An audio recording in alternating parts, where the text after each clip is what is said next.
सबसे ज्यादा यूथ को ही आपको लग रहा है पोलिंग बूथ, एक एक पोलिंग बूथ पे युवा साथियों को कम करना है। युवा साथियों से ही सारे पोलिंग बूथ मतदान कराने का काम, आपको घर घर से वोट निकालने का काम सब मेरे भाई युवा साथियों को ही कराना है। इसीलिए मैं युवा साथियों से हाथ जोड़कर कहूंगा कि आने वाली 7 तारीख को आप हाथी वाला बटन दबाए और रमेश गर्ग जी को भैया बनाए। जय हिंद, जय भारत।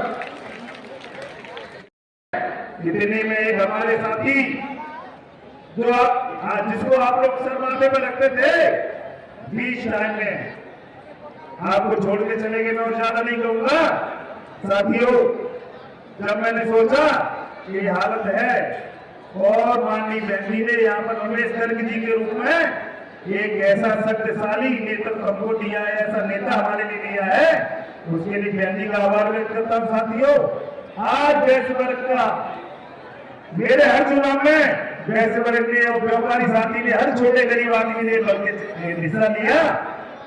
आज हमारा उनको कुछ लौटाने का मौका है।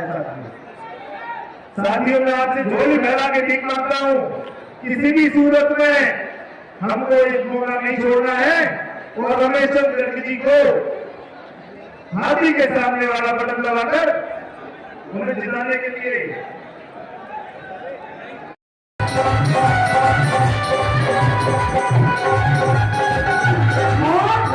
समय कम है भैया। एक बात बताना भाई, इस भारत में सबसे बड़ा झूठा कौन है? इस भारत में सबसे बड़ा झूठा मोदी। तुमसे क्या झूठ बोला भैया? क्या बोला? 24 घंटे आपके लिए उपलब्ध है, आपकी सेवा में उपस्थित है। अपना आशीर्वाद दीजिए, बहुजन समाज पार्टी पर अपना भरोसा जताइए। अभी बहन जी आपके बीच आने वाली, मार्गदर्शन देंगी, अपना आशीर्वचन देंगी।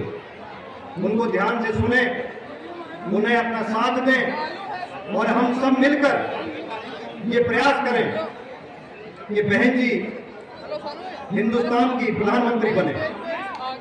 और उसके लिए सबसे जरूरी है कि हम मुरैना से आदरणीय रमेश गर्ग जी को भारी वोटों से जिताकर लोकसभा भेजें।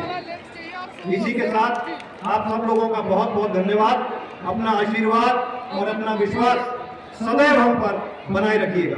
प्रणाम करता हूं आप सभी को। नीचे से जमीन खिसकने जा रही है। जिस तरीके से भारतीय जनता पार्टी की सरकार ने 10 वर्षों में इस देश का बेड़ा गर्क किया है, इनकी उपलब्धि इतनी रही है कि गरीब को गरीब किया है, अमीर के बीच में और गरीब के बीच में खाई को बढ़ाया है। 1% लोगों के पास इस देश के 40% संसाधनों का कब्जा है और ये बड़ी सीना फुला के अपनी उपलब्धि बताते हैं कि हम 80 करोड़ जनता को 5 किलो राशन बांट रहे हैं। ये इतनी बड़ी उपलब्धि है। ये 80 करोड़ लोग कौन है? ये 80 करोड़ लोग इस देश के दलित, वंचित, आदिवासी समाज के लोग हैं जिनको ये केवल राशन पे टिका कर बैठे हैं। जबकि इस बहुजन मूवमेंट की आदि आपको लेने वाला नहीं, मांगने वाला नहीं, बल्कि देने वाला बनाना चाहती थी। 10 साल कांग्रेस पार्टी ने ये कहा कि हम भारतीय जनता पार्टी से मुकाबला कर रहे हैं, लेकिन कांग्रेस पार्टी भारतीय जनता पार्टी का मुकाबला नहीं कर पा रही, उससे लुढ़वा नहीं ले पा रही, बल्कि कांग्रेस पार्टी के ज्यादातर नेता, 14 पूर्व मुख्यमंत्री, बड़े बड़े केंद्रीय मंत्री, पूर्व मंत्री, ये सब भारतीय जनता पार्टी में जाकर शामिल होकर भारतीय जनता पार्टी को मजबूत करने का काम कर रहे हैं। इसलिए माननीय काशीराम साहब की वो बात कि एक साधनाथ है और एक नागनाथ है, आज पूरी तरीके से चर्चा हो रही है। बड़े बड़े दावे किए गए। वो तो 2018 का चुनाव था जिसमें यहाँ एट्रोसिटी एक्ट के तहत यहाँ पर दंगे हुए, हमारे समाज के लोगों के बहुत नुकसान हुआ, उनका नुकसान हुआ, जिसकी वजह से भारतीय जनता पार्टी को हराने के लिए हमारे समाज ने कांग्रेस को सपोर्ट करके जिससे उनकी सरकार बन गई, लेकिन वो सरकार भी चल नहीं पाई।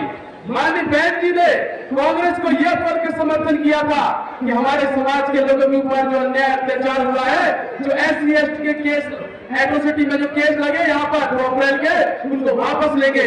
लेकिन वो केस वापस नहीं हो पाए और इन्होंने सरकार गिरा दी। और फिर उन्होंने कहा कि हम 2023 में सरकार बना लेंगे, लेकिन ये सरकार बनाने में नाकामयाब हुए और पूरी तरीके से हार गए।